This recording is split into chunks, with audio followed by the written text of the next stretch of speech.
Mark Rober's Squirrel Maze? Is that a good video? Squirrel Maze? Squirrel? Yes? Okay, I'll be right back. Shut up, Mark Rober. Okay, I'll be right back.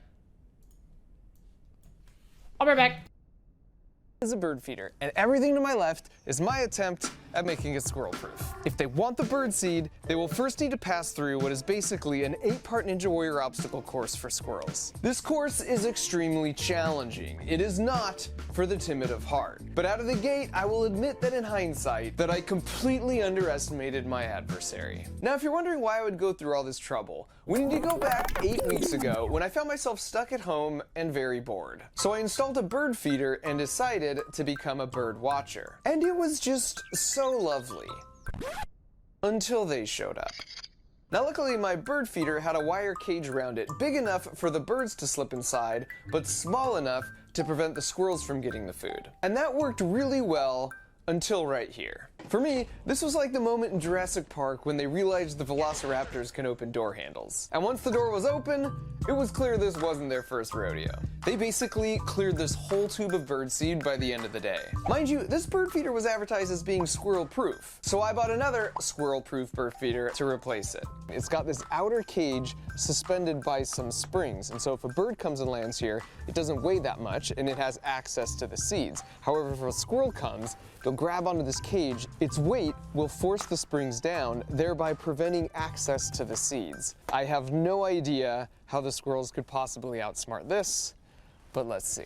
And this one worked exactly as intended. You can see the birds love it, but when the squirrel comes along, the cage shifts down and now all the seed ports are covered up. Every time they tried, it was the same results. However, the next morning, this guy manages to unclip the springs that hold the cage up, which means the cage stays in the lowered position where it blocks all the seed openings. Problem with that is now they can get to the lid. But this bird feeder lid doesn't hinge open to give direct access, so he goes with a different tactic, where he now has access to all the birdseed he wants. And so I decided I would try one more bird feeder design. Okay. Wow. It almost feels intentional at this point. This one's supposed to work well because it's got this baffle, which is supposed to keep the squirrels from just coming straight down and getting to the seeds. And more importantly, there's no way for them to rip this off. We'll see.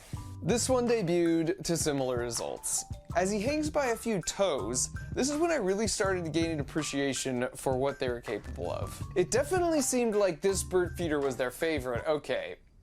Yeah, they're flexing on me for sure. And at this point, a plan was forming in my head, but just to be thorough, I moved the post away from the fence, and I can't say I was surprised when they just climbed it. Nor was I surprised to see they could shimmy up and down a small metal pole, or even a large one for that matter. And whether they could climb a certain pole material was a moot point anyways because of this. Look at this!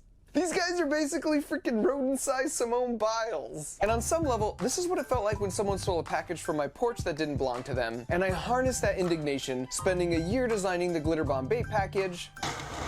Hello. Complete with special fragrances. Oh. If I could design a package to deter thieves, could I design a bird feeder to deter squirrels? And so after a couple weeks of brainstorming, designing, and building with my buddy John, we put it all together in this 20-second build montage.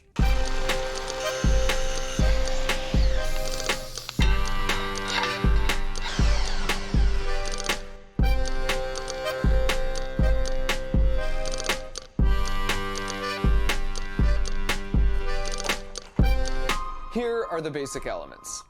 For starters, here's where I've placed their favorite bird feeder, at the end of the course. And to sweeten the deal, right below that, there's a trap door. And if they step here, it releases a butt-ton of walnuts and unfurls some celebratory banners. Why walnuts? I'm glad you asked. I'm using walnuts because over the course of a week, I put out a buffet of 7 different nuts and seeds. And all 4 times I repeated the experiment, walnuts were always the one they ate first. What's great about placing this here is it levels the playing field, as the birds can fly up and get as much food as they want anytime they need it. The squirrels, however, will have to work for it, because the only way to make it to this platform is if they work their way through my 8-part Ninja Warrior obstacle course, which all starts right here. This is the only platform on the course that has a pole that isn't covered in slippery stuff, which means this is where they have to climb up to enter the course. If they try and get up any other way, they can't keep a good grip, and they just slide back down. So the first challenge is the bridge of instability. Now this may look easy, but the trick is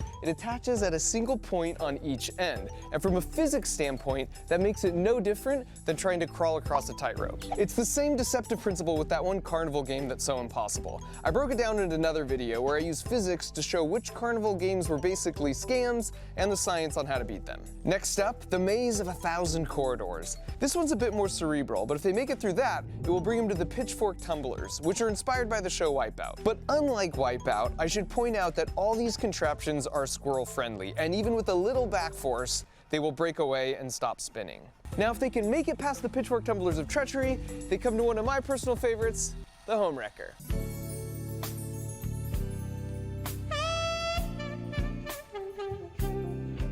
I put her in to tempt the squirrel to lose focus on the real prize at the end of the course. Because this pad has a pressure sensor underneath it, and it connects to a microcontroller that has a relay that connects to a solenoid, that connects to a pneumatic piston, that connects back to this platform with the pressure sensor. And so if they stand here for more than 3 seconds,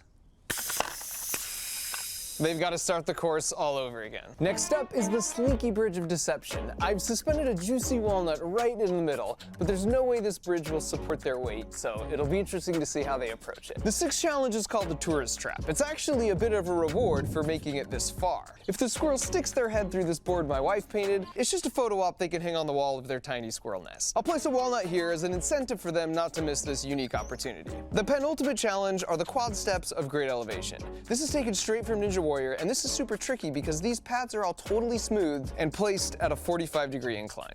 And now for the last challenge. At this point, they are a mere few feet away from their ultimate goal, but if they're not careful, they'll have to deal with the orbital assist platform, aka the final countdown, aka it's not a catapult, it's a squirrelapult.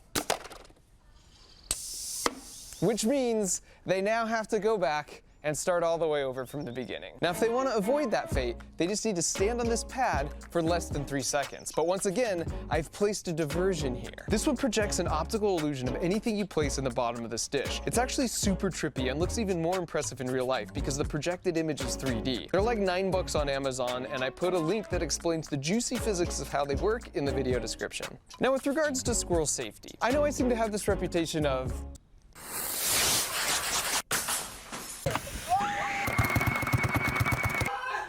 improvised high-speed projectiles, and so this one might worry a few animal lovers out there, including my wife. We have 5 pets and 1 child, and the child was the only one I had a say in. So rest assured, I can adjust the pressure on the piston, and we'll be staying way below any launch force that could hurt any of our adorable backyard contestants. And so finally, after making it through all that, we're back here at the world's most satisfying bird feeder. And as far as I'm concerned, if they make it here, they've earned the right to gorge next to the birds for as long as they want. And so after nearly a month of prep work, the course was officially open for business. They could smell the walnuts at the... Hi, my mic was muted. Hi! I had a Hot Pocket, and I burned my finger twice. Keep it going? Guys, there's 13.5 minutes left. Final station, and you could see the gears turning because right above that was their favorite bird feeder. And so before long, we had our first contender. Ridge paused.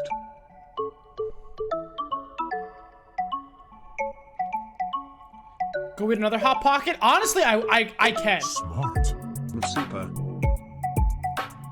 What the fuck? Aren't these the carnival games that are impossible to win with the fucking ladders that always That turn? didn't exactly go as planned, so Rick decides to regroup. Speaking of which, that's Rick. There are a total of 4 competitors that will be attempting the course. First up is Rick, and he weighs 500 grams. I know this because he's actually standing on a custom-made scale. Rick is very clever, as you'll see here in a minute, but he also gets spooked easily. Next up is Marty. He's basically indistinguishable from Rick. Rick and Marty are inseparable and pretty much spend all their time together as a pair. Our third contender is Frank, also coming in around 500 grams. He's very gutsy. He's also kind of dumb. Finally, we've got my personal favorite, Fat Gus. He's just really charming and will strike a pose if he sees a camera. He also really likes to eat, and he tips the scales at an impressive 800 grams. Damn! While most of the squirrels are kind of particular before making a selection and then gracefully leaping away, Fat Gus just goes for it, hands free. Just makes himself real comfortable. Here he is laying out with a light snack from the bird feeder. I mean, you can't fault the guy for just clearly appreciating a good meal. So now that you know our 4 contenders, let's get back to Rick. So he hops back on, and he's actually doing better than his first attempt. Just barely. This is the best because he's like, okay, I got this. Never mind. Well, maybe no, I definitely don't. And this was the exact moment I realized I just might be outmatched here. Jump! I knew it! How the fuck did I know? Marty was watching Rick, and after a quick dip of his toes in the water, adopts his strategy right out of the gate. Oof, so close. But an excellent recovery. And Fat Gus, perhaps predictably, comes up a little short. Which brings us to the Maze of 1,000 Corridors, which, to be honest, they mastered this one pretty quickly. Here's a solid run from Fat Gus. Holy shit! That's a And gold now for the split right pitfall there. jugglers of treachery. Marty was like, yeah, that's a hard pass. Fat Gus is just like, abort! Frank is just like, Smart. nope. Peeper Then he's like, Blab wait a second. Rose. I brought this rose Still for no. chat. Then Marty flies in real hot over the top. He did make it through, but that's partial credit as far as I'm concerned. And then here's Fat Gus with my favorite attempt by far.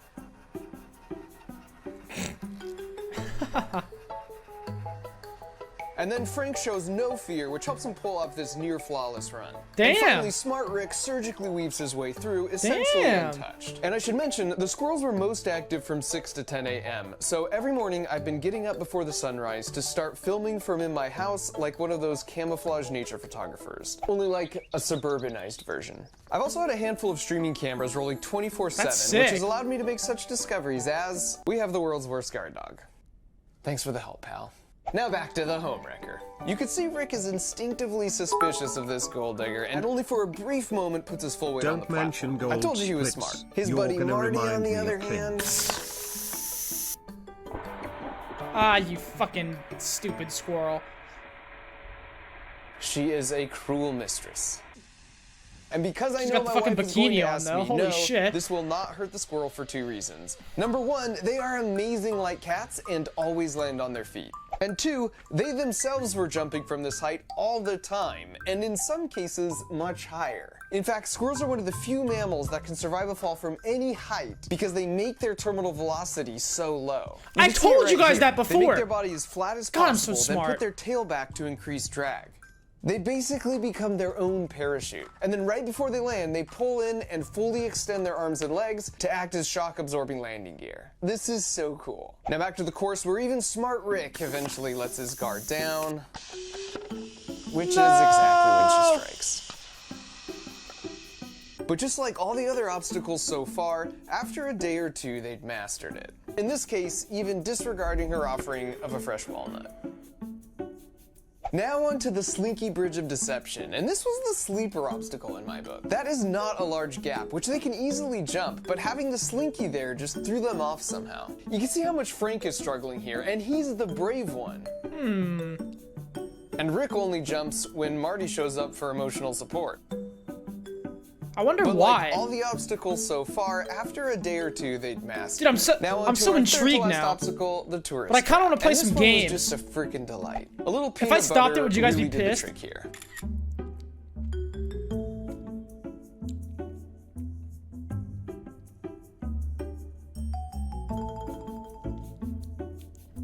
Damn. Now here Cowboy comes Fat looking Gus, good. and I mean, how Fat Gus is this? He sees the camera and he's like, paint me like one of your French squirrels. Yeah? No? No takers? Alright. Here's another classic Gus where he looks at the camera. Wait a second. Play that back. And freeze. Zoom, enhance.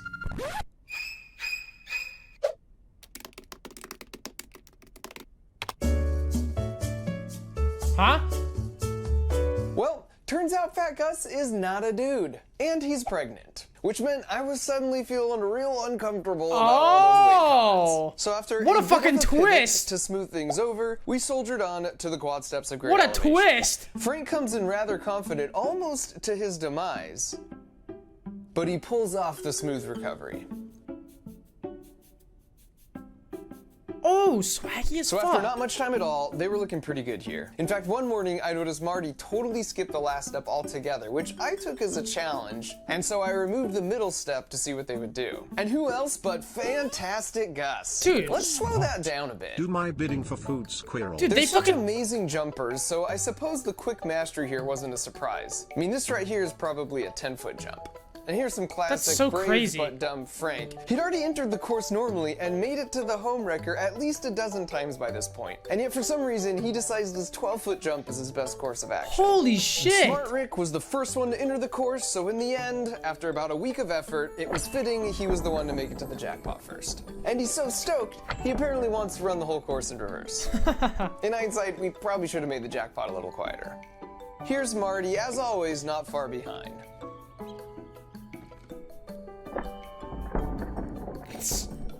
He's also a bit flighty, as you know, which worked against him crazy. here because down below Fantastic Gus, ever the opportunist, Dude, I didn't know comes through squirrels with were this a real fucking stroke of smart. brilliance. But pretty soon Marty comes back like, I'm the one who kind of earned that. And then Fantastic Gus is like, you snooze, you lose, sucker.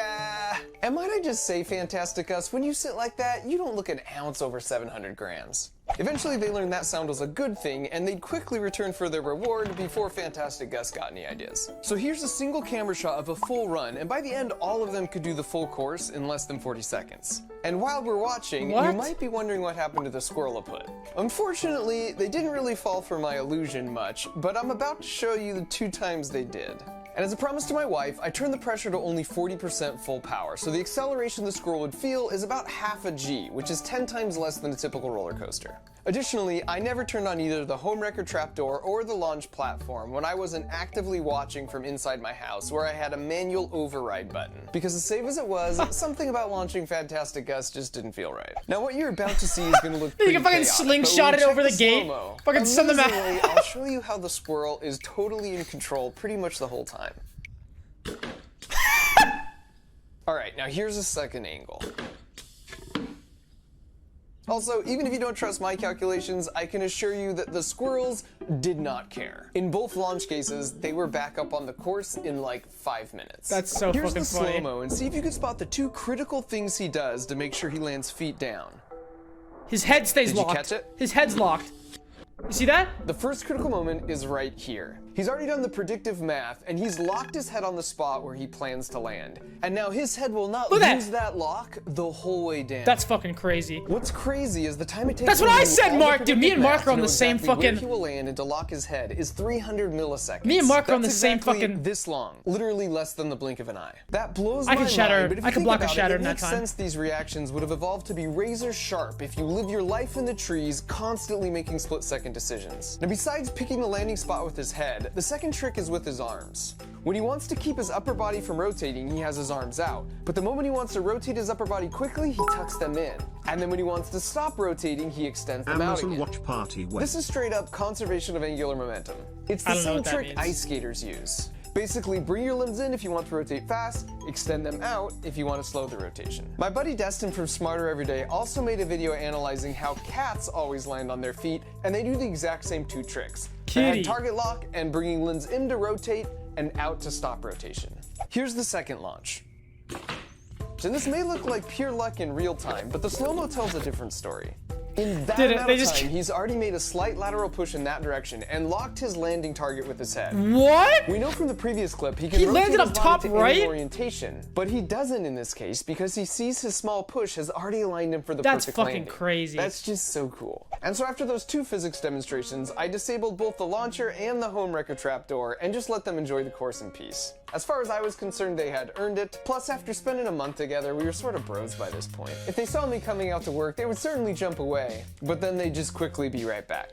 And sadly, all good things must come to an end. And because I didn't want them to develop Spin an to watch unhealthy ball per dependence spin. on my handouts. After about a week of free reign, I took down the course, but in its place, I put up a specialized squirrel-sized picnic table. Every morning, this door opens to release just a few walnuts as a little treat to remind them of our good times together. Although I had to laugh that after all this, somehow I didn't anticipate on day one, Frank would immediately try and figure out and partially succeed Holy in finding a way to beat fuck. the system. Like everything else though, they quickly caught on, and now on some mornings I'll catch them just waiting for the daily ration, chilling patiently on the bench seat. That is everyone but Fantastic Gus. Don't ever change, buddy. When I started this 2 Dude, they're month so long smart. adventure trying to bird watch, I had no idea I would enjoy squirrel watching so much more. It's also made me realize that even amongst the structures and pavement and power lines, how interesting nature can be in a single suburban backyard if you just really stop That's to look. insane. Even the plants are amazing. I had no idea that as vines grow, they spin around looking for something to grab onto. I didn't anticipate the wide variety of animals that use fences as inter-yard highways to get around Thank as a you for substitute keeping for all the the video trees going that on existed Supertf. before we got here. Even little interactions like this spider extending his life with this very timely leap into the unknown were just so delightful to see. But of all the animals, I can definitively say now that squirrels are my absolute favorite, and they're certainly a more formidable adversary than porch pirates. They're kind of adorable, incredibly crafty, curious by nature, athletic, and persistent. Turns out squirrels can live to be 20 years old, and so I like to Wait, think Rick- that someday Fantastic Gus will 20? bring his grand squirrels to the fence and regale them with tales of cowboys and courage and legendary walnut piles.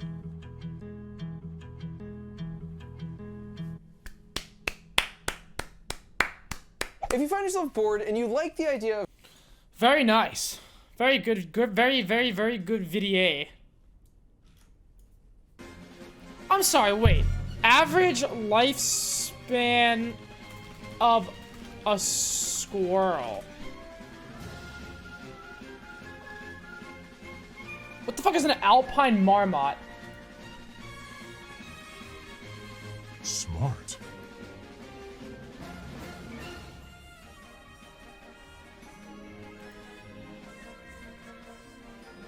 Is that a fucking type of squirrel? It says 15 to 18 years? Damn, dude, they live longer than fucking dogs do.